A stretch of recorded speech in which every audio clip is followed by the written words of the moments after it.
చూడండి ఇప్పుడు చిన్న లోకల్ అనస్థిషియా ఇస్తున్నాను. అంటే ఈవిడికి నేను ఇంజెక్షన్ చేస్తున్నప్పుడు పిఆర్పి నొప్పి లేకుండా ఉండేదానికి ఇది చిన్న మొద్దుబార్చే ఇంజెక్షను.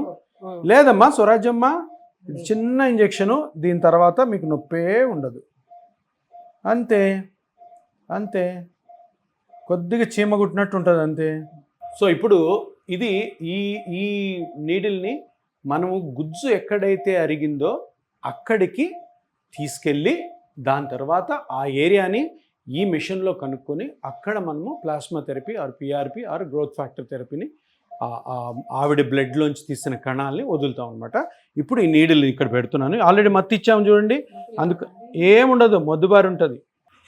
చూసారా, ఇది లెఫ్ట్ దానికి, ఇది రైట్ దానికి, దేంట్లో ఇది ఏదైనా వేసుకోవచ్చు. సో దీన్ని ఈక్వల్గా డివైడ్ చేసి మనం నీ జాయింట్లో ఇంజెక్ట్ చేయాలన్నమాట. ఇప్పుడు ఫస్ట్ లెఫ్ట్ దానిలో ఇంజెక్ట్ చేస్తున్నాను. పియర్పమ్మ, నీ రక్తంలోంచి తీసినది. దీంట్లో కణాలు ఉంటాయి. ఈ కణాలే నీకు అడిగిపోయిన గుజ్జుని పెంచుతాయి నెమ్మదిగా.